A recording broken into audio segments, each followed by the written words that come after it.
Good afternoon, everyone. I hope you're having a great time. Can I have just a quick show of hands if you're just as happy as I am to be back in person after what seems to have been like forever? I think I see a couple of hands in the audience. Yeah. So would you please just give a big round of applause as we welcome through our panelists, please, for this afternoon.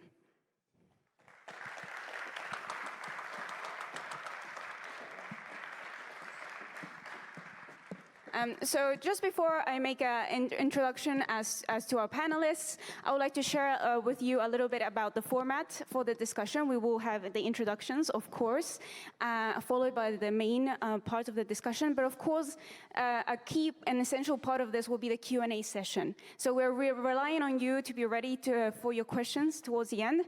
So we'll have Ekaterina, if you can give us a wave, and Laura from the SpaceCon team here to run around with the mics towards the end so you can ask all your questions. And a big welcome to anyone who's joining us from online. So once again, a big congratulations to the SpaceCon team for the great achievement in making this event happen in person here today. So without further ado, it's my privilege to welcome this outstanding set of panelists who are joining us both here in person and online, as you can see. So we'll begin. Big welcome to Géraldine Naja. She's the Acting Director for Commercialization, Industry and Procurement at the European Space Agency. Good afternoon. And welcome to Giovanni Pandolfi. He's the Chief Strategy Officer and co-founder of NewSpace, a company that its main focus is offering of ground segment as a service. Also joining us today is Christelle Astorg-Lepine, who works as the Blast Program Director at Starburst, which is a private-public program that is a collaboration between ONERA, SATT, Paris-Saclay, and l'École Polytechnique. Yearly, they see about 20 deep tech startups emerge through their startup accelerator. We also have Gregory Padels, VP of Development and Sales and Marketing at Emeria, which is a medium enterprise that focuses on design and manufacture of space systems for aerospace and defense. And joining us online, we have Agnieszka Lukaszcik from Planet, Planet is an Earth imaging company which has the goal of imaging the Earth at least once per day, monitoring the challenges and changes in Earth observation. And she is the Director of European Affairs for Planet in Europe. We have Dr. James Zheng, the CEO of SpaceCity Lux, a company that specializes in small sat and satellite-based services. And last and not least, we have from NASA, Patrick Bisha, who's a senior policy advisor in the Office of the Administrator at NASA HQ. So there we go. We have quite a range of panelists before us and quite an exciting topic ahead, and that is the topic of new space. And we will be focusing this afternoon on the business challenges and opportunities in the space sector in Europe, the USA, and China. So just to kick off, I would love to ask our panelists, new space can take a variety of forms and has a variety of definitions depending on who you talk to. It can really look at the integration of private actors into the space sector, helping it really establish itself as a firm industry, but also the disruptive nature of new space. So if you could each maybe go around and describe what new space means to you and how it applies to your day-to-day job. Yeah. Well, hello to everyone. First of all, for me, new space is not opposed to old space. I think new space is an approach of contracting, an approach towards procuring services to society rather than products. It's also an approach where we focus on a good enough product and also with a particular emphasis on low cost. Finally, new space is clearly the convergence between the digital and the space world. Thank you. Next. Well, I totally agree with the definition, specifically on the focusing on services, and that's, I believe, it's the major change in this space sector in general. So moving from a product-centered space to a service-centered space to actually have a sustainable economy. And of course, also it takes quite a lot of part the fact that NewSpace is really in this decade, or maybe the before decade and this one. Okay, great. Could we perhaps jump to one of our online panelists if you have something further to add on that? Perhaps Agnieszka. Yeah, sure. Happy to add. It's very strange because I can hear myself. Okay, now it's better. I'm super jealous that I'm not there with you in person. I was really hoping that I would be able to make it, but hopefully next time. I do work for a new space company. Planet is a new space company. And I think my definition will be a tiny little bit different. I think there are three aspects of what I consider quite specific for NewSpace. One is the way these companies come about, the way they're financed. They do not rely on government funding or subsidies. They are usually solely privately founded through either venture capital or private donors. So that's one thing that is very different. So they're not government contractors. Number two, it's of course risk taking and disruption. So doing things differently and not being afraid to fail because they do not depend on government money. They can be much more flexible in what they do. And the third thing, which is kind of my definition, Planet definition, and I hope it's going to become more of a general definition, is the aspect of being a company with a purpose. So Planet is a mission-driven company. We haven't, Planet hasn't been created just to, build cool satellites and cool toys, but to create infrastructure that, a space of satellite infrastructure that actually has a positive impact on the world. So the end and the main purpose is actually what the benefits we give to the world or to humankind, rather than just a technology or the business aspect of it. Fantastic. Thank you very much for that answer. So as we see, as we stand, the space economy is at around 300 to 400 billion US dollars. And we want to see that increase and grow, and it's expected that startups are supposed to be a key part of this. So I would like to ask our panelists, what makes an attractive ecosystem in which to start up? Would anyone like to answer this question? Okay, I thought that one was for you. So first I just want to say that I'm very happy to be here and to finally see you physically and to come back to a real event and to see people face to face. That's very, very, very good. So I also wanted to answer to the first question, if I may. Go ahead. About NewSpace, because I would prefer to talk about current space, because we are talking about NewSpace for so long now. Maybe we can consider that it's here, it's now, and we are all working with these new players, and so is maybe more current space than NewSpace. And Imeria is an industrial, and what we do, we manufacture systems. So for us, NewSpace is to work with new actors.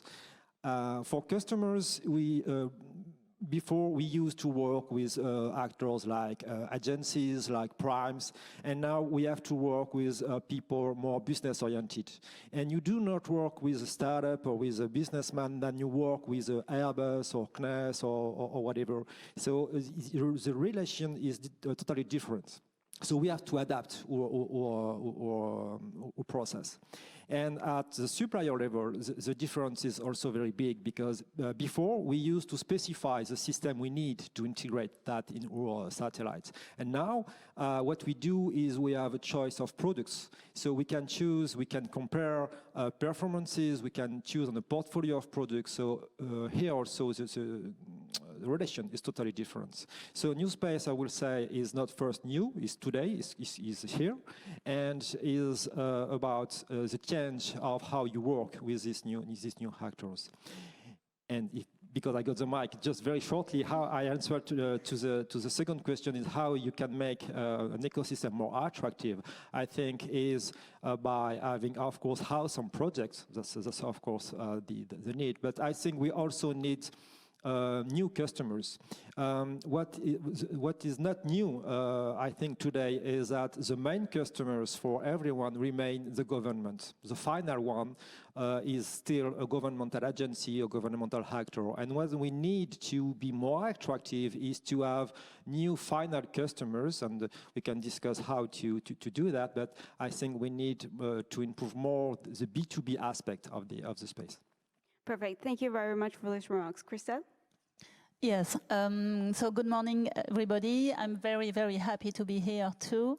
And just to come back about the two questions, so I just wanted to present myself because I've done most of my career in CNES, so the French space agency for the abroad guys. And so more institutional and public, and now I just joined very recently Starburst, this first accelerator in deep tech startups in aerospace and defense technologies and sectors.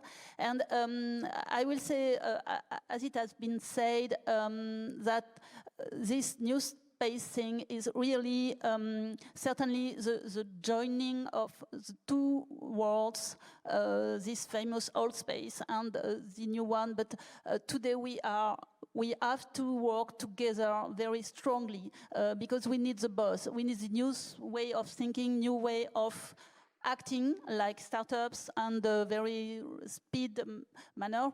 And we also need all this very strong intelligence and smart and knowledge of our space engineers and researchers. So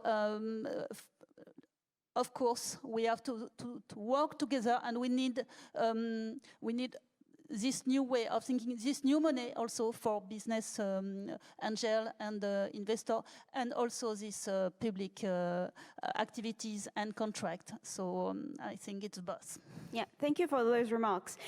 So along that vein, I mean, this week, these couple of weeks have been very exciting, and we've seen, you know, with the new Director General of the European Space Agency, the rollout of the ESA Agenda 2025. Among which one of the priorities looks at streamlining contracting mechanisms and partnerships for EU startups. So a part of the question, I guess, here would be, what do you see the role of space agencies being in enabling commercial space? I don't know, from the US perspective, Patrick, if you would have something you'd like to comment. Glad to. Yeah, thanks for the opportunity to be here today. So I do think space agencies play an important role in providing, funding for early stage ventures. A lot of the research, some research and development funding through our small business innovation programs enables some of these new space companies to progress up the TRL level, or the technology readiness level. So to take it from a concept to a prototype and then eventually bring it to market. And then for companies with more mature technology, technology that's market ready, we represent an important buyer with a sizable procurement budget that can support companies and in the marketplace. And we should know that public procurement can play a very important role in encouraging innovation.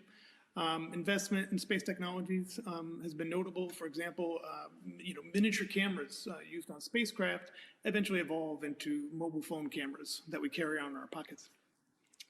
This is really a story about the democratization of technology. It's bringing it from the rarefied chambers of a national laboratory where there's a single instance of it, to entrepreneurs and small businesses, and eventually into the hands of people around the world. So at NASA, we support new space companies. New space is a challenging term to define precisely, but everything from buying imagery from small satellite operators to on the International Space Station, we have commercial crew providers and commercial cargo providers. And as some of this technology becomes more common, new areas will be opening up, and we'll be there to support it. Fantastic. Thank you very much for those points of view. James, I would like to ask if you see any particular, areas where you would like to see, the government agencies supporting startups and ways that could be streamlined, particularly from your perspective with the collaboration between, Luxembourg and China and so forth. Maybe there are intercultural lessons to be learned. Yes. I want to add something. I think all other kind of panelists actually made very good points.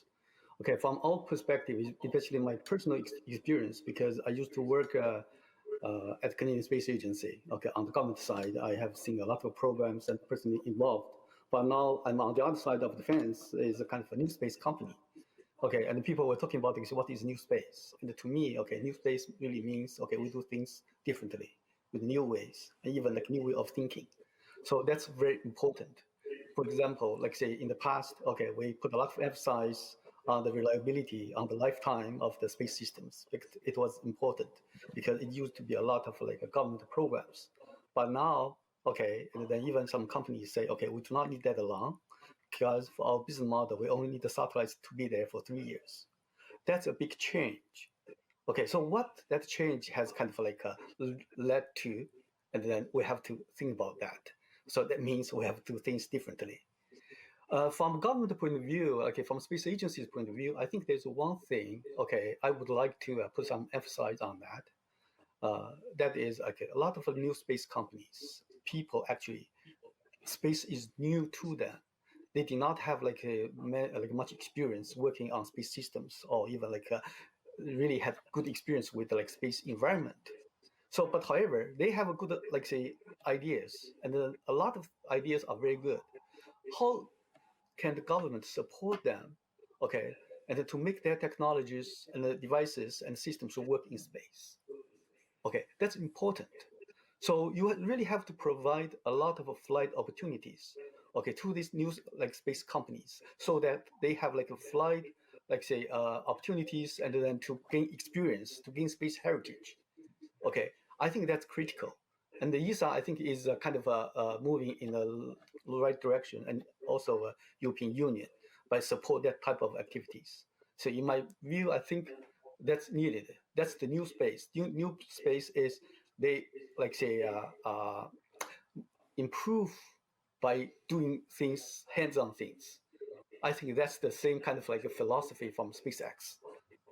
We can afford to have failure. Without failure, we cannot gain. We cannot be successful. Okay, great. I think just jumping on what you commented, I think there's a move towards what has been described as a common European space vision and ambition. So I don't know, Géraldine, if you can add to that and what we can look forward in future from ESA in this regard. Yes, yes, absolutely. As was mentioned, we have a new Director General who has rolled out his Agenda 25 and his priorities for 25 and beyond. And among the top priorities, the top 5 priorities, the first one is ESA-EU relations, which emphasizes the need for a common European approach. And the second one is commercialization, and also with a notion towards a green and digital economy, because as Agnieszka was saying, we are doing space also not only for money or profit, we do it for benefiting the planet as well. So commercialization, and this has been translated in, for instance, a new directorate, which I have the pleasure to direct for the time being, which is the Directorate for Commercialization, Industry and Procurement. It is clearly outlined, and we are setting up this commercialization department by gathering in the department several initiatives which we have already ongoing. And in my view, there are 3 things which are really essential to the success of supporting the new space economy, supporting entities such as startups, SMEs, etc. The first one, obviously, is access to funding, access to capital. And as has been said, it is incubating, but not only incubating. We already do that. We have a network of business incubation centers, but it's also beyond the first incubation, the scale-up, to make sure that the incubated companies, or those which are really good, can grow and really become sustainable. And we will provide this access to innovative funding and to new funding with the European Investment Fund and other funds. The second point, which is essential, and you have said it, is in-orbit demonstration, in-orbit validation. So we will provide, working also with the EU, regular such opportunities. And the third point is adapting ourselves, because you can only go in the way of NewSpace if you change the way we work. As has been said, we have to be quick, flexible, etc. So we will completely change the way we place contracts.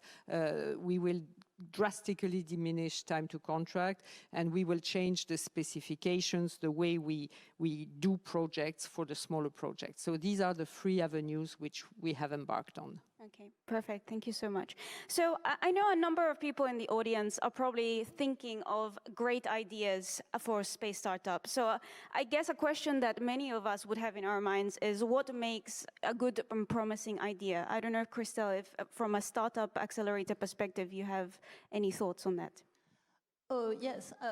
I'm kind of saying, okay, perhaps the last program, you know, I lead because I think it was at the beginning because of this lack of startups in France that we imagine we need something to go from the R&D project and the research project and the deep tech project to startups, and that was really this need will lead this construction, and today this living program, a very early program, to fill this gap, you know, between this R&D project and these startups. The ambition is to detect and to support and to accelerate very, very quickly this beautiful project in order that they won't go in other place, for example, in United States, and they will stay in France. And the other ambition is also they don't die because they don't have the good support. So the ambition of the project is really to detect them and to still get them in France. And we today, you know, it's partially paid by the BPI, so that means the Bank of France, and the ambition is also that it will be funded by agency and also big corporate, because I think it's very important to have this pool of very deep tech project for this new big project in space and in defense, also in aviation. Great, thank you. So I don't know if any of the other representatives of companies would like to add on, you know, maybe some lessons learned or the challenges that you have found along the way and how to overcome those. I don't know, maybe Giovanni? Yeah, maybe. On our side, I believe that the first and the main point of a startup is really to think about having a product that solves problems. If you know, I'm an engineer, I'm in love with technology, but if startups are just in love with the technology that they are developing, they are not going anywhere. We need to have a problem-solving product, because there is the market for that, then there are customers, and then it's sustainable. Otherwise, you know, it's an R&D project. It can be funded in other ways. It can fund their own way to do that. It's not for a startup. It's not for entrepreneurship. And I believe this is also one of the big changes maybe for NewSpace, to actually having in your head that there are some quests that needs to be solved in some way, maybe not for the space sector in general, maybe for other sector like agriculture or others that you solve with earth imaging or with communication. So having really in mind the end user problem that you are solving and why an end user will pay for it, that's the important thing. Also because once you have it, once you have customers, once you have your pipeline, then you can fund, it's much more easier to find VCs to fund your company, to find, you know, ESA maybe that wants to invest and to help to develop that product. Otherwise, it's R&D. Could be great, maybe in 10, 15 years, but maybe it's not the thing that make an economy sustainable. Yeah, I would like to just pick up on a point you commented on there, the need to understand what's happening across other industrial sectors and finding ways to not work in silos as a space industry, but to really connect across the entire framework of what's happening globally. I don't know if anyone else would like to comment on this, on how we can better integrate, startup ideas across the board. Agnieszka, please. Yeah, thanks. First of all, I would like to 100% second what the previous speaker was saying. We are hammering this to, when we go and speak to startups all the time, avoid what we call techno-utopianism. Don't just create technology for the sake of technology. Create technology that can actually do something, that can answer a question, that can solve a problem. And if you don't know what that is, look, for instance, at Sustainable Development Goals. They are 17 of them. I'm sure you can create something that's going to help those. 14 out of the 17 can be actually help with Earth observation alone. So there's a lot of opportunity there. So that's for sure something I would say. The second thing is, I think maybe what we've noticed is that startups in general get a lot of funding these days. I mean, it's not so easy, it's not so difficult to get seed funding. I think the trick is for companies to scale up. So what Géraldine was talking about, that's a really important part, to make sure that these companies actually grow into sustainable companies and solid companies. And we often see that, for instance, if you look at, for instance, Horizon programs on the EU level, in order for a company to prime a project for Horizon, they have to be profitable. And often when you're a startup, you're not, or you're not really able to grow quickly, because a lot of companies, it's not that they're not profitable. It doesn't mean they're going bankrupt. It means that they are getting financing from venture capital and from private donors and other places. So they do have money, but they're not generating profits. But because they're not generating profits, they're forbidden for bidding for certain things. And that is, and I think that's a big obstacle, because you are not enhancing the growth as a government, you actually inhibiting it. So I think that those sort of policies should really be reviewed to booster that sort of growth. Because in Europe, we have there was a study done a few years ago that in Europe, you have as many startups actually popping up as you would have in the US. But the difference is that in the US, many of those, of course, a lot of them will fail, but many of those actually turn into big companies eventually. Whereas in Europe, a lot of them either will not make it or will stay in the SME level, or even less than that, 5, 6 people, small, tiny companies, but they will never grow beyond that because they're just not able to get those bigger contracts. So what we want from governments, from space agencies, it's not really subsidies, it's not really, grants. What we want is contracts. We want contracts so that we can actually have a sustainable business, growing business. And one last thing that I would like to add is that let's not confuse startups to NewSpace, because they're not necessarily the same thing. You have big new space companies like SpaceX, like Blue Origin, like Planet now, that are not startups anymore, but they're new space companies. So yeah, there's a bit of a difference in how we talk about those. Perfect. Would anyone like to add to that, please? Yes, I think it's a very fundamental question you're asking, how to not to create a startup, but how to have a sustainable market for a company, a startup or whatever.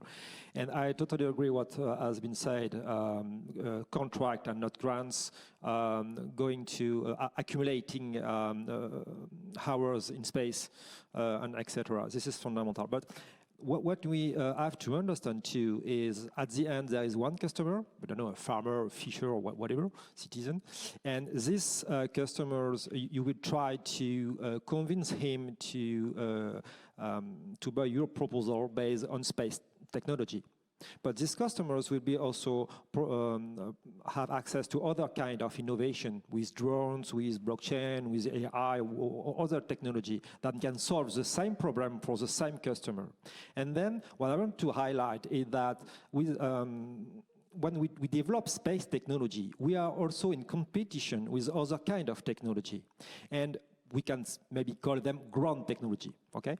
And all these ground technology are growing much more faster than space technology, okay?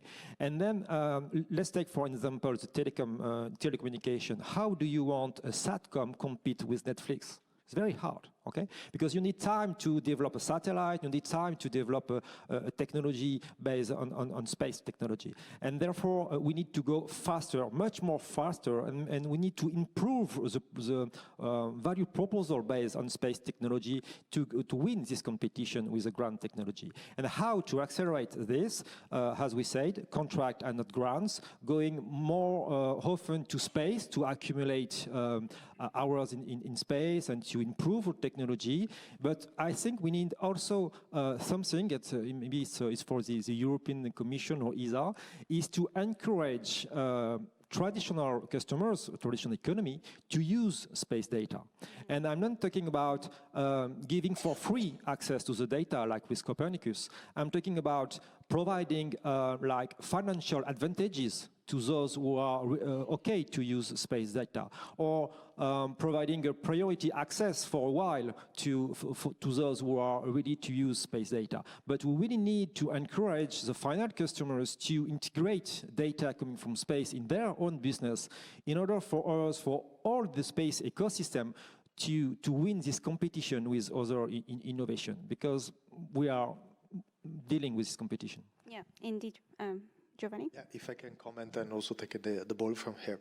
I really believe in the fact that the important thing from ESA for the European Commission is really to provide contracts, or maybe contracts through milestones. You know, I believe that NASA has done a really great job with SpaceX with their commercialization on that side. So to say, okay, if you arrive at this milestone, then you will have a contract, and it will open, and then having these in different phases, because in this way, ESA, for example, doesn't need to invest on first place. There will be VCs investing in first place to make the startup get to those milestones. And then you will have contracts, and you're creating a natural market, and you're not, giving money to the companies. The hard part of all this process is that ESA doesn't have to be the only end user or only customer at the end. So the requirements, the milestones need to be set, taking into account the rest of the market. Because otherwise, the company will develop different products that are good for that specific application, but not for the rest of the market. And so they will be dead maybe in not 2 years, but in 10 years, yes. So it's complicated, but we have seen that it worked with NASA, so it should work. It's different in Europe, of course, but the principles could work. I fully agree with you, and this is exactly the direction in which we are looking, with a staged approach and gates and technology gates or whatever. And but I wanted to come back to what Gregory was saying.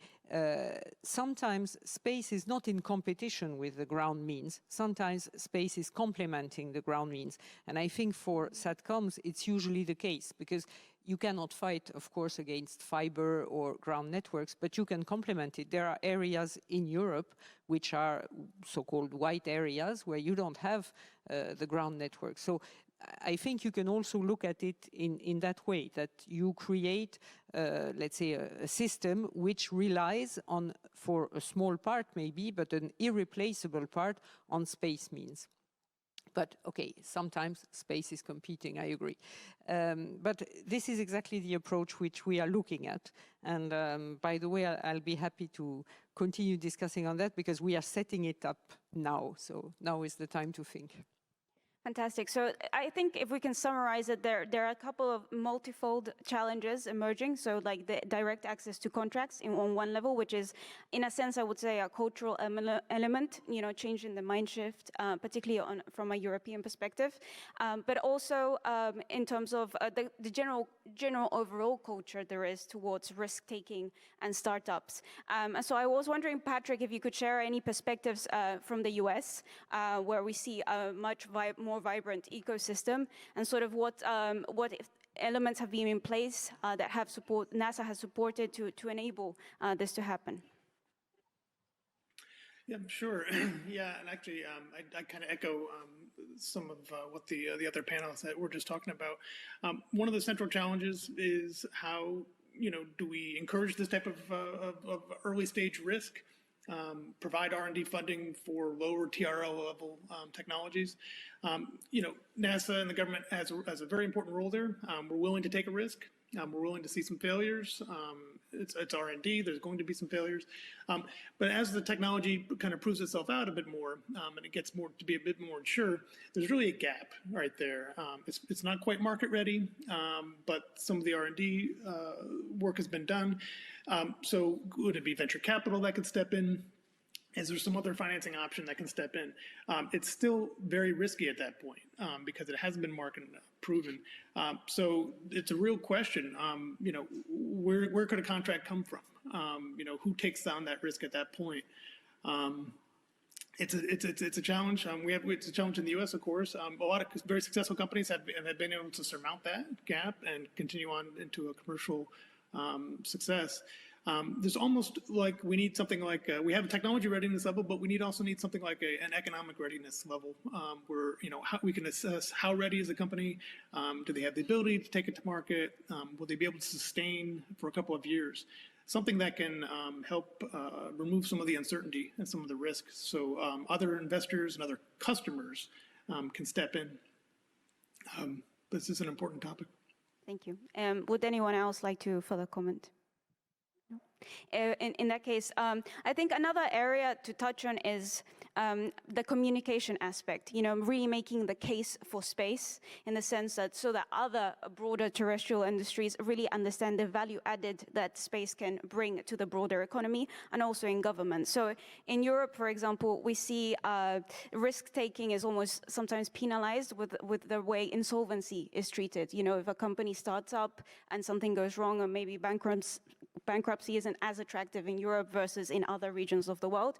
I would like to ask the representatives of government agencies, what do you see the role of ESA or NASA being in communicating that to broader government? Could we maybe make a case for more reduced taxation for space-related companies, given that it's a high-value area of technology development? Yes, risk-taking is definitely an area where we need to learn also from our NASA partners, for instance, because I think it's true that the European space sector has been traditionally risk-adverse. Of course, it's public funding, we understand that, but we need to learn from the new space, fail early, fail smart. And we need to be able to agree that okay, there is a chance that it doesn't go through, but we will improve our project, we will improve the way we work, and it will eventually succeed. So that's the first thing. The second thing is making space more attractive to the non-space sectors and making the non-space sectors aware of the potential of space. This, I think, is a collective action we need to take, not only space agencies.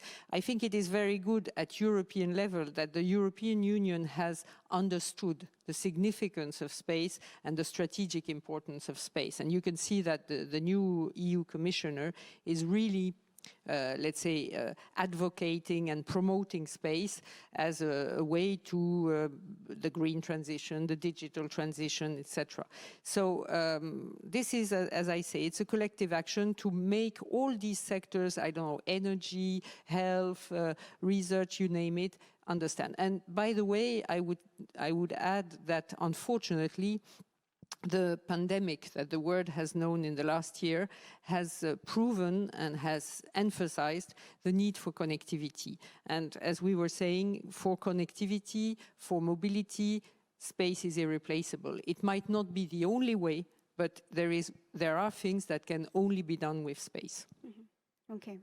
Any further comments on how we can make the case for space more broadly and more attractive to, wider government or investors in general? Agnieszka, please. Yeah, I think I agree with what Géraldine said. It's a collective kind of work, and I think we are all used to preaching to the choir, right? So we all go to space conferences and we talk about how great space is, which is great, but we all know that we don't need to be convinced. So I think what needs to happen, and this is what we're trying to do a lot at Planet, is actually that we go to conferences that are not space to demonstrate what we can do for that sector. So we go to agriculture, fisheries, forestry, energy events, obviously defense and intelligence, transport, etc. And we are trying to present our offer so that they understand that this resource is there, because a lot of times they don't even know, and to let them know what is happening. And also with governments, we have done, for instance, during the as what Géraldine said, that during the pandemic has proven how helpful space technology can be. And it's not just actually telecom, but also remote sensing, for a lot of things where you couldn't send people anymore to monitor or verify things. So they would turn into space companies. Actually, for Planet last year, financially speaking, has been our strongest year ever. So obviously we don't wish pandemic upon anyone, but it just shows how all of a sudden the recognition of this tool has happened. But we also were very proactive about it. We have actually contacted various governments and we wrote white papers and sent to relevant ministries, to all EU member states, for instance, telling them, we can help you during these difficult times with this and that, A, B, C, D. And we're doing the same thing for the Green Deal. Now, the Green Deal, it's one of the top priorities for the current European Commission. And we're also working, we're doing active campaign to let governments know what space can do for them. So yeah, we have to be proactive about it. I will just quickly hand to James, because I think he wanted to also comment, and we can follow on to Christelle. Yes, I just want to add a few things there. Okay, in the past, this space education or promotion of space, used to be kind of mandates of the government or the space agencies.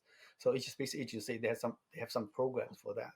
But however, I think as a kind of a player in the space business, as a company, we can also contribute to that. I just can give you an example. Like say a space city in China, we have a institute, and then that institute actually, they organize a lot of events, like say, for example, like summertime, to get like high school students or even like primary school students, and then to know something about space or do some space project. Actually, that worked very well and got very well received by the parents, even students. They learn about space, they with like a hands-on kind of experience. Even I think there's also commercial value there. Not just to get students interested in STEM, and then they also actually can gain a lot of experience. There's a company in China, their business is to provide space data, even get hands-on experience with the student on the on-orbit satellites, with using CubeSat. Those kinds of things as a company actually we can do, we can contribute, and even we can be profitable. Not just say government, and government program and that's government mandates. Yeah. So I think everybody can contribute to that because it's important, especially for next generation, for young people. And then they have to get interested in space, in technologies.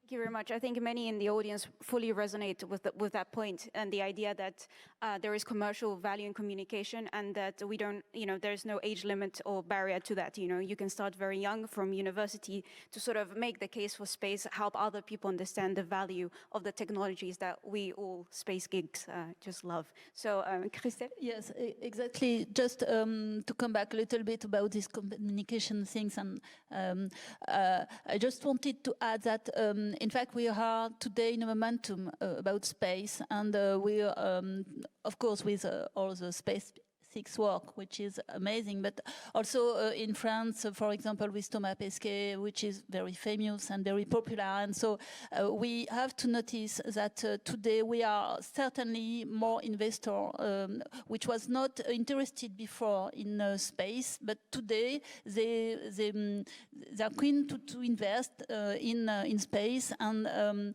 so even on Star Wars, we attract a lot of new investors in this sector. So it's quite new for France and for Europe, I hope, I imagine. And I think we really are at the beginning of this, or what has been done in US 10 years ago. If I can comment, one thing is communication, and I believe, yes, it's great that we need to communicate what space does. What we need to be a little bit better on all the space sector is actually to understand and listen to what is actually the request from the other markets. Because we tend to say, look, with space, you can do this, you can do this, you can do this. But you know, we have companies that are succeeding, like Planet, are providing data to end users, but probably we are not totally foreseeing what could be other markets coming, just for us to understand better what the markets will ask us to provide. Because that's the turning point. Okay, and for us, so for me and my company, maybe not so much, because we are an enabling technology company. But if we have companies like Planet and others that are succeeding on finding out new markets, finding out how their data can actually get to the end user, because the end user, you know, it doesn't care on where the data come from. It just need to have its problem solved. So that's the problem. Communication is one thing, but also listening and understanding the markets is another thing. And so what might be some of the entry points to better understand other markets and to best communicate with other actors? I don't know if you have any perspectives to share, like what advice the space agency can give, you know, the emerging startup ecosystem, a new space ecosystem, on how to, you know, be aware of what's happening. Well, we have something called the downstream gateway at ESA, which has started 1 or 2 years ago, and which we are now strengthening. And indeed, the idea is to go and see the non-space users. So typically, right now, the energy sector, the main actors of the energy sector, to understand what are their needs and where we can help. So I think this is the starting point, as you just said, is to understand what we can do, not push our technology, but hear what are the needs in terms of services. So that's what we are doing. I think CNES is doing the same. I'm sure many space agencies are doing the same. And there are so many sectors. It was mentioned agriculture. I mean, of course, the whole environment, but also so many EU policies that can benefit from space. So the list is endless. Just to come back, because I was just 3 days ago in charge of Connect by CNES program in CNES, and in fact it was absolutely that, not only to explain, but really to be part of these new domains and to be really present. You know, for example, in agriculture, CNES was present in the Salon de l'Agriculture in Paris all the week in order to present what space can do, and we did a lot of webinar of explanation, and the idea is really to be present in the other domains. And for example, it was in health, which is not so easy to think because of telemedicine and also in environment and mobility, you know, with Galileo utilization. So that is for downstream. And concerning upstream, I just have to add, and this is with my new job in Starburst, that we really want that the startups in space could also have the access to the market of defense, and why not in aviation. And so the idea is to mix these three domains in order that they could have access to new clients, and they can also find a new contract. It's more on technology side, but it can be useful for a lot of things.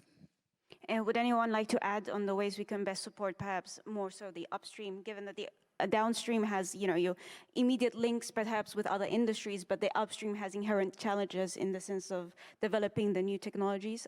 Anyone?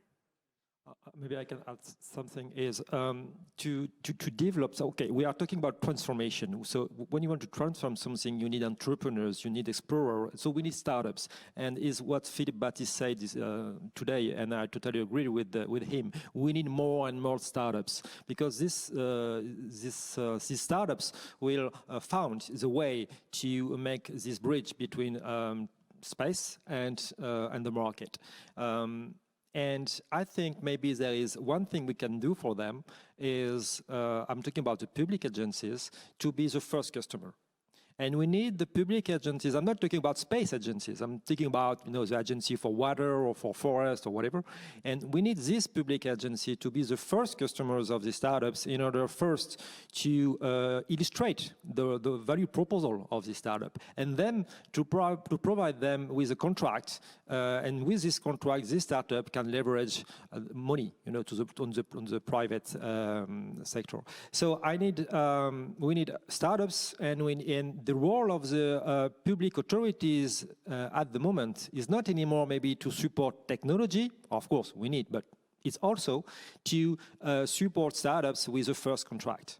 And again, I'm not talking about space agencies.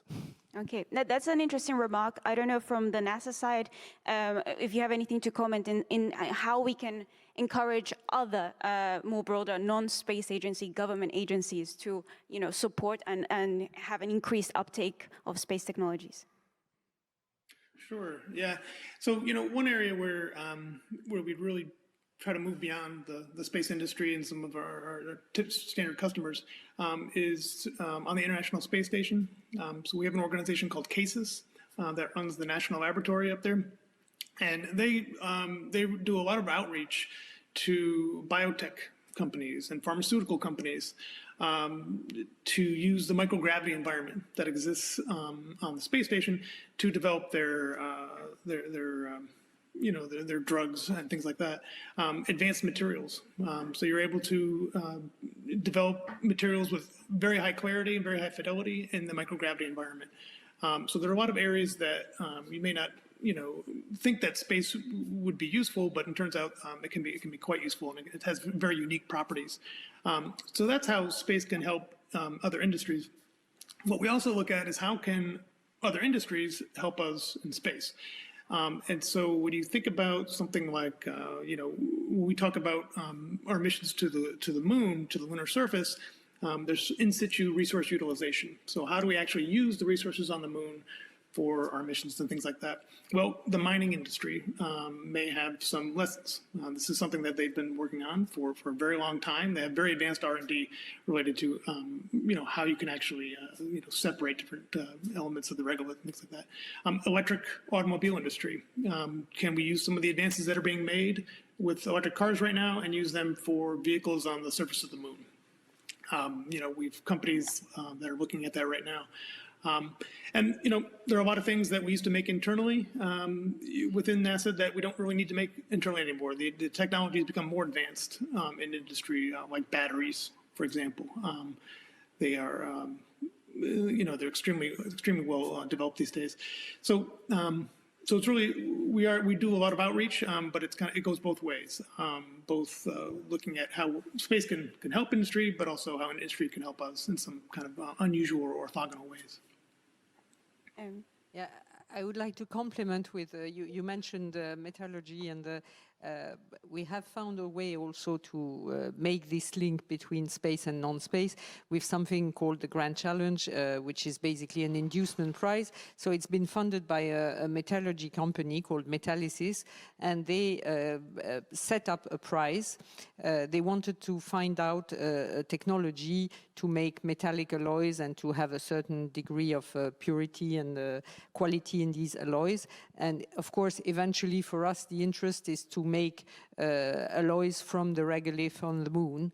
So we have gone through the first stage, and so a contract has been awarded, and we will know next year if the prize of 500 million, I wish 500,000 euros can be awarded, but so far so good. And this is also a way, I mean, these inducement prizes are well known. Aviation was started with inducement prizes.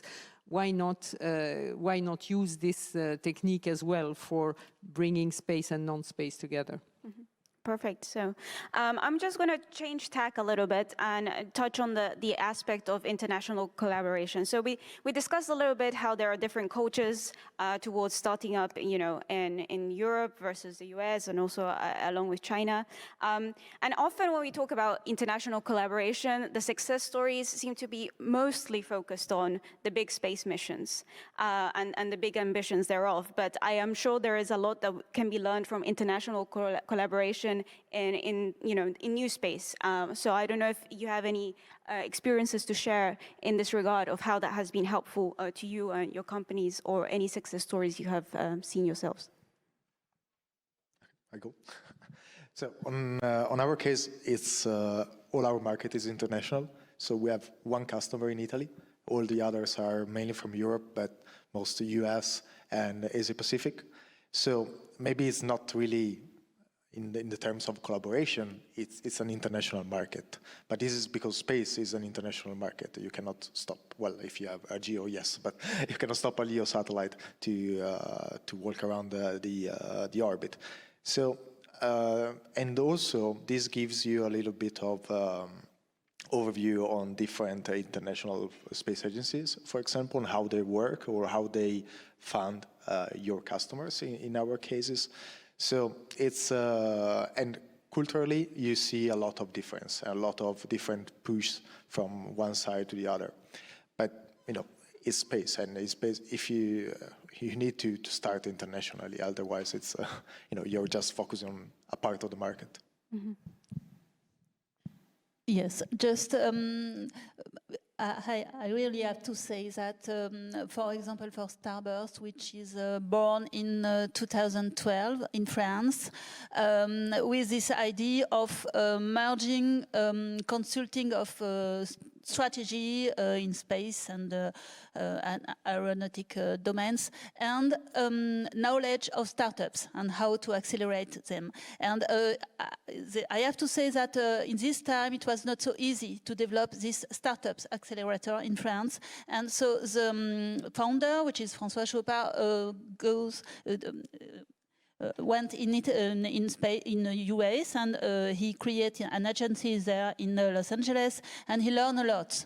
And so he decided to create more agency. And now I have to say that, for example, BLAST is a copycat of the Los Angeles program, which exists and work very well, and which name is Scale. And there is another one in Singapore, very close to what we are doing there, and another one in Israel, and we each week learn each other of what is doing and the quality of the mentor. We share all the mentor all over the world, and I think it's really very powerful and for space activities and to share also this market.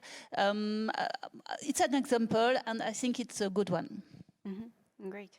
I don't know, James, if you'd like to add something on what the Space Tea is doing, because I know there is a strong focus on Luxembourg-China collaboration, and so maybe you can share some perspectives there. Yes, I can share something from a perspective of Space Tea from our past experience. For new space companies, I think it's very important to have this collaboration, especially international collaboration. The reason for that is a lot of new space companies, as I said, and then they had some technologies, with a specific kind of a domain, and then that technologies can, enable them to make space some products. But however, a lot of those companies, they never have any kind of a space flight experience. The whole kind of a phases of space program to them is kind of new. They need to learn from space a satellite operator or system integrator. A very good example is, we did a IOD LV flight for the French company ThrustMe. We flew the first iodine-based thrusters. And the ThrustMe is kind of a new space company in France, close to Paris.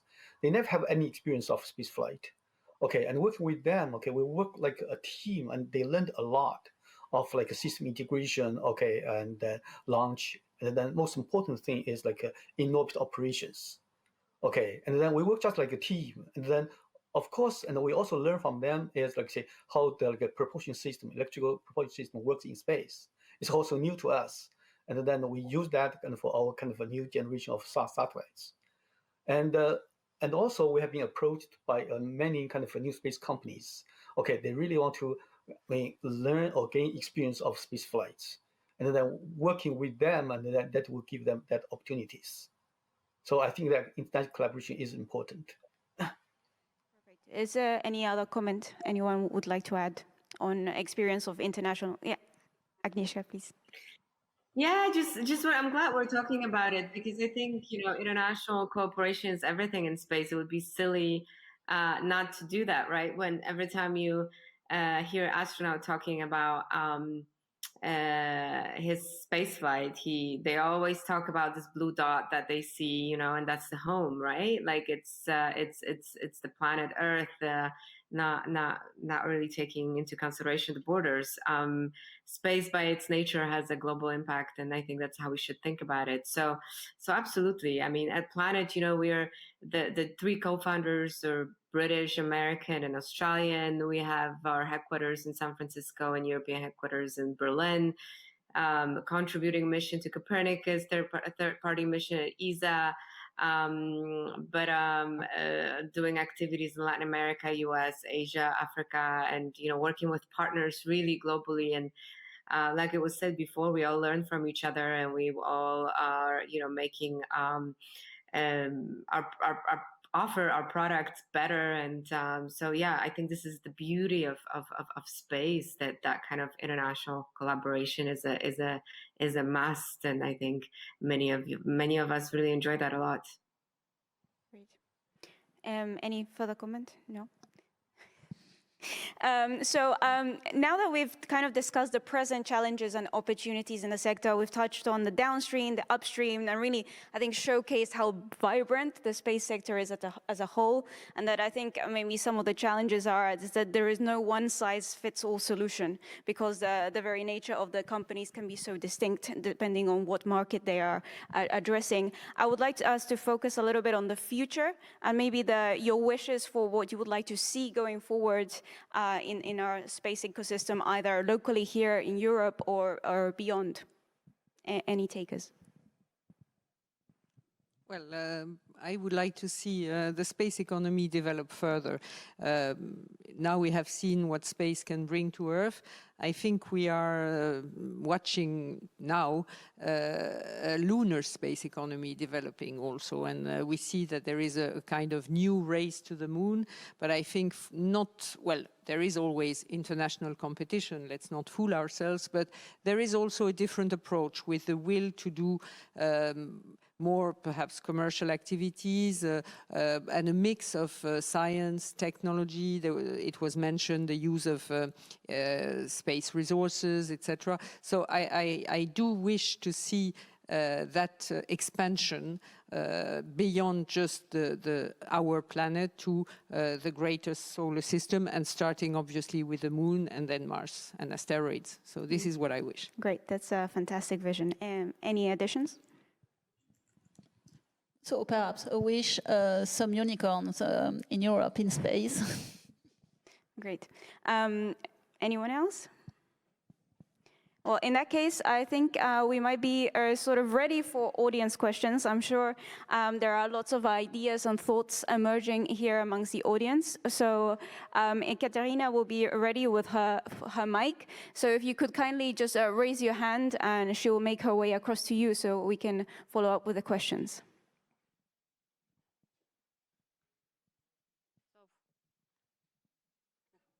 Who is going to ask first?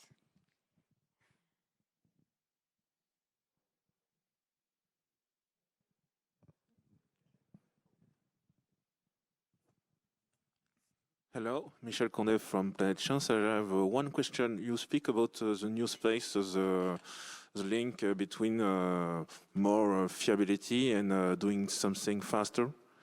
Do you think, due to the space environment, it's going to be easier to have some, for example, if you speak about the launcher, it's easier to have something, see some new launcher going, developing faster with to keep the fiability of existing launcher?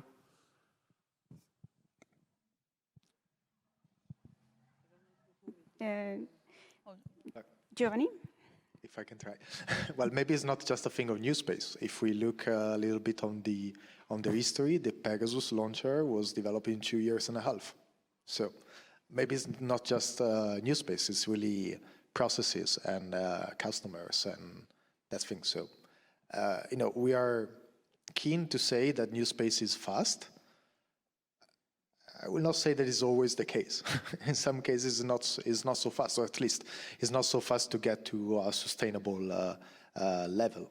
Okay, so it depends.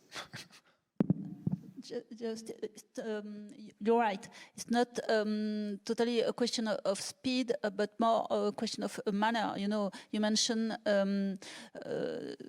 fiability. You have several manners to have it at the end, and you can do with the way we did it on Ariane 5, for example, to qualify each part and very carefully, and it takes time. Or you can do it faster, but you have some problem really fast, and so you can solve it also fast. So you have several manners, but at the end, you should have the same fiability. Yes, as an industrial, we can maybe provide a technical answer to that. Nothing is impossible, The main question is there a market big enough to finance your research, to find this way to go fast and to be always available? But let's take the hypothesis that you have enough money to finance that. There is many ways to go faster and to keep your reliability. One way is you take not one big, very reliable system, but you take 3 small and less reliable systems. Okay, you duplicate, you triplicate your electronic boxes, and by this way you are cheaper, you are faster, and you just manage that by software. Okay, you also can manage that by system of systems. Maybe one satellite is not very reliable, but the whole constellation maintains the service to your final customers.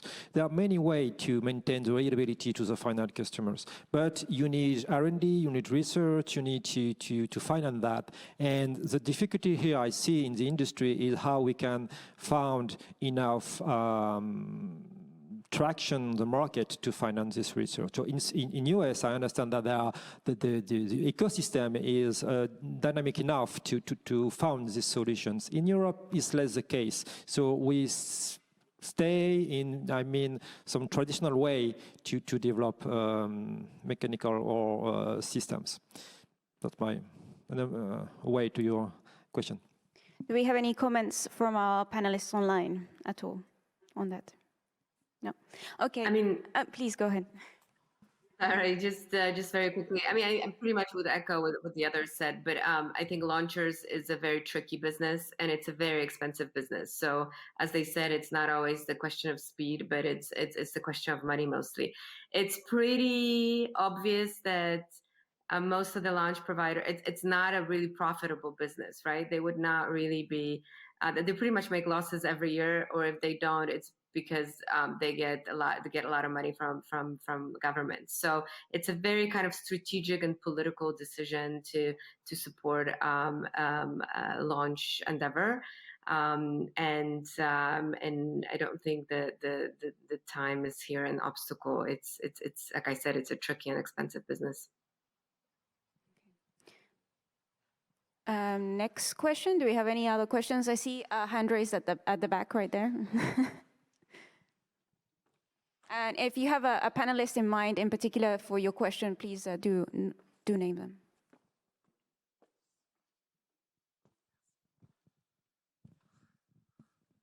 Yeah, thank you very much for the presentation and the discussions. We discussed about seed money and how it was getting easier in Europe to get access to funds for early startups. We discussed the problem of scale-ups and being able to access the next 10, 20, 50 millions.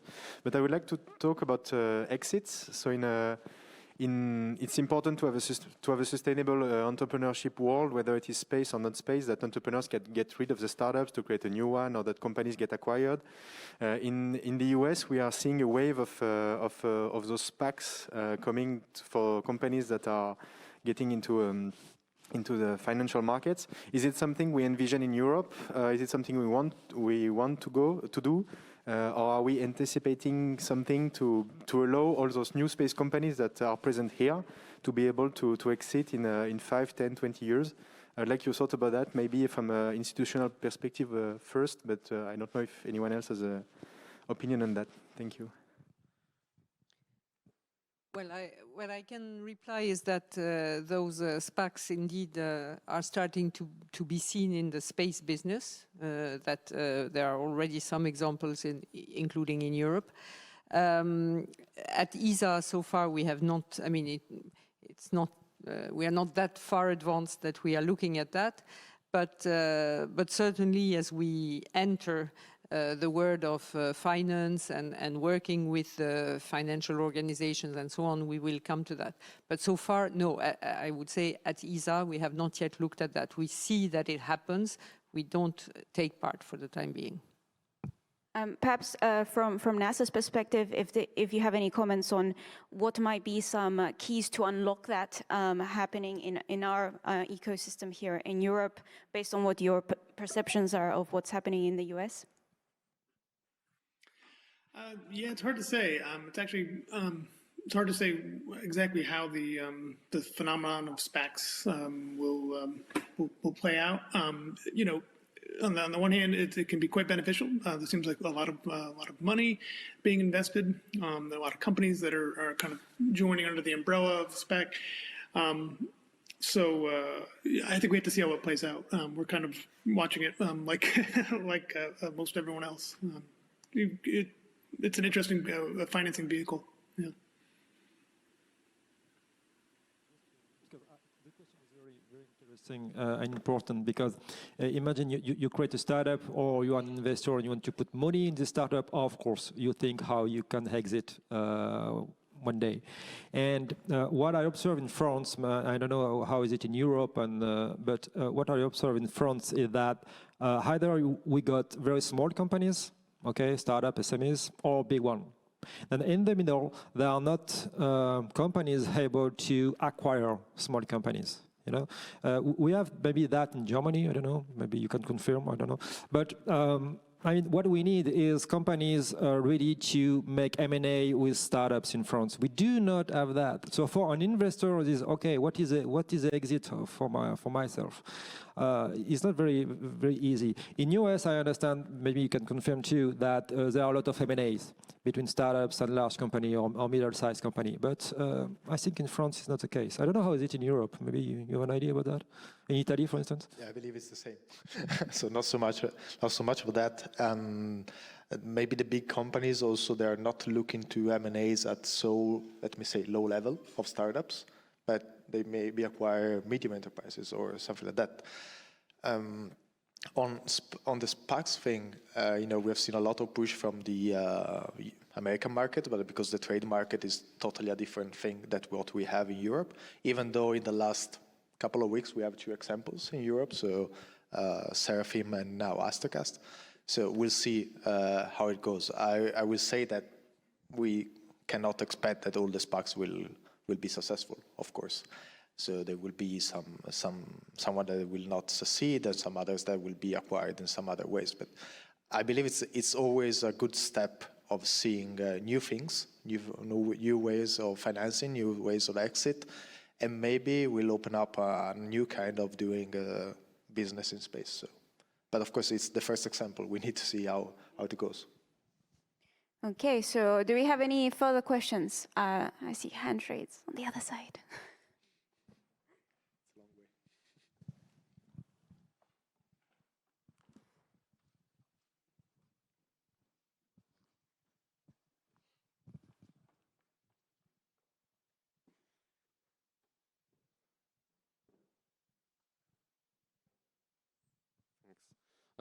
So yeah, first of all, thanks a lot for all those presentations. And my question is about, we have talked about a lot of startups and how they are useful for our future in the space field. But my question is about how do you keep an eye on like low-cost scientific mission? How to make sure that they get benefits from those new way of thinking, and how they will have enough money or funds to promote and develop their unique solution. How it is possible to, on one hand, keep a low-cost scientific mission, and on the other hand, promote and develop startups. That's my question. Any comments? Well, I'm not sure to catch the question. You are talking about small scientific space mission on one hand, and the other hand startups, and you want to make the link between the two? How they can get benefits from this growing in funds, and how to make sure that they have their place and they can make their place. Perhaps if I can add an additional comment, I think it's kind of discussing the integration of new developments in the startup context, or CubeSats, for example. How can we take them ready straight from the market into a scientific mission and interface, something like that? Is that more or less, yeah? Okay. Well, actually, there are a few examples also in Europe. So I think about the HERA mission from HISA. And I have another, the Lumio mission. So I believe there are a few actually missions that maybe they are typically financed by grants, but the actual players then are commercial companies, of course. So that's a good example actually of trying to push the new space market and create an actual market and context for that. So in that case, I believe they will take more advantages, of course, of this kind of approach. Perhaps James, and then Patrick, and then we're back here. Okay, yeah, I'll say a few words about that. I think as a science research organizations, okay, you'll benefit a lot from these new space companies and the new space missions.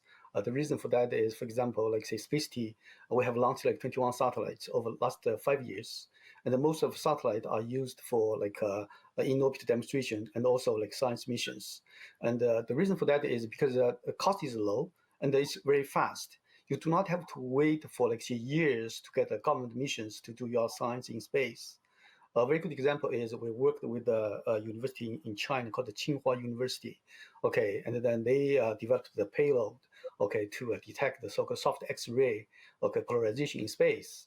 And that was the first time after 40 years. And then they got like a very good result, and then their result was published in like Nature Astronomy last year in May. Okay, and then actually that got a lot of attention from the world. And we also flew many other kind of science missions. So yes, as like researchers, you can benefit a lot from those missions because it's fast and the cost is low, and also get some like support from the government. Patrick, would you like to add? Yeah, sure. So yeah, interesting question. So I think we have seen this play out in a couple of ways at NASA. So I think right now, with some startups and things like that, there are some applications that are particularly well suited to some of these low-cost type missions. Earth observation, imagery, constellations is one example. We're looking to figure out how to incorporate the data that comes from these providers and use it to help solve some science questions. These constellations kind of provide a solution that approaches the problem differently from how we have looked at it in the past with a single unique or exquisite satellite. So how do we incorporate the data from these missions, and how does it complement our current missions? We're even thinking about applying this type of constellation approach to heliophysics as a way to look at heliophysics science questions. Another way is through a program we call CLIPS, Commercial Lunar Payload Services. So low-cost missions by fly, kind of new space companies to the surface of the moon. And so NASA will pay them as a service, kind of a per kilogram cost to deliver payloads to the surface of the moon. And so NASA's payloads are, mostly they're scientific instruments, technology demonstrations. So we're hoping to achieve some kind of lower cost science, lunar science results. Okay. Yes, perhaps just to say that the way I see it, the point is rather to say, how can we do science missions cheaper and faster? It might not only be with startups, because as was said, space is not only about startups. You have the European industry is made of many dimensions, many sizes of industry, many scopes. So I think the question is more, can the European institutions or the national agencies agree to do a science mission with a higher risk of failure, using, for instance, commercial equipment, etc. And this, I think, we have to go this direction. So, of course, it doesn't work for all areas of science. I mean, a mission like Rosetta, I think, could not have been done only with startups. But for several missions, and you mentioned the lunar payload, commercial lunar payload, yes, this is a clear-cut example of how to do good science cheaper and faster. So I think the science of space is very diverse, and you can, there again, it's not a question to oppose new space and traditional space or old space. It's how to do it together. And any further comments on that complementary vision between, the old space and new space? Current space. No. Okay. Do we have a further question from the audience here? Perhaps? No. Okay. So I don't know if you have any final remarks from the panelist side. Any takeaways for we have one more question? Yeah. Yes, I think you're very lucky, because when I was a student, the only way to go to space or to do space was either a very large space agency or a large company. You have the chance to create your company. The space barrier has been lowered, so I think go for it. There's going to be great things in space in the next decade. Perfect. Any additional comments? James, I think, maybe? Yeah, I think right now, the time is right, and for people actually love space and go to space. And now the barrier to access to space is lowered. For example, the launch cost, much lower than before. Also the satellites. So that's why we can afford to have many flight opportunities. To go to space.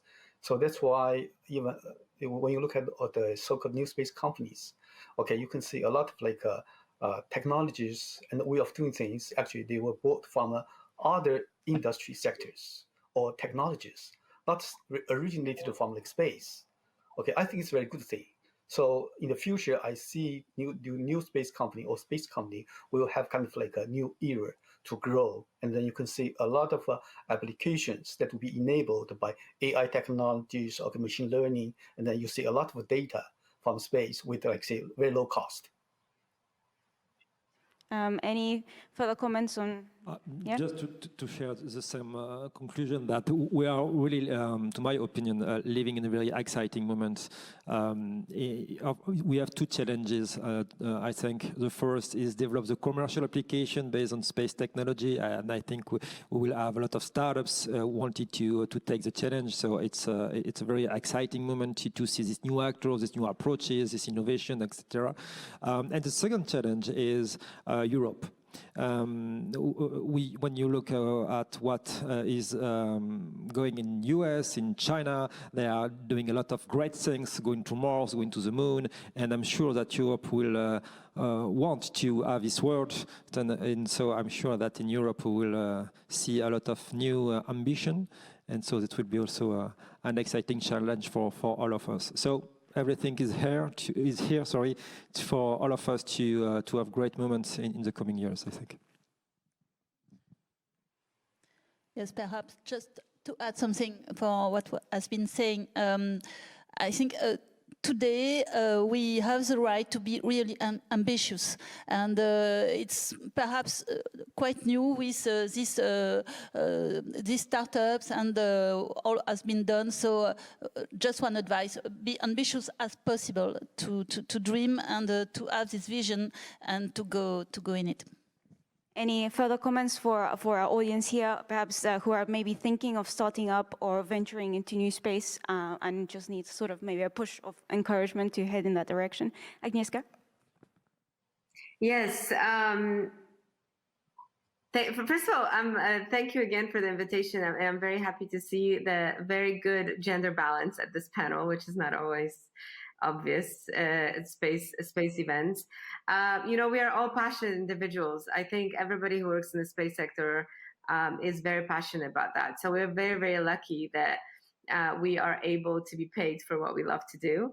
And I think we should be telling other people about it and bringing more like-minded individuals into this space family, what I call. And yeah, as Géraldine said, there are a lot of opportunities right now to get involved. And I would really encourage, if there are young people on the stage, get involved in Space Generation Advisory Council. I'm very happy to see that SGC is engaging here at this conference. This is how I started my career, through SJC. So there are a lot of opportunities, and yeah, go big or go home. Comments? Just before we do a final wrap up? I just want to say, but like Gregory and the others said, that this is the right moment. So we've seen, in our experience, this year is really a turning point because we are recovering from a pandemic. Hopefully there will be a good period ahead, hopefully. We'll see.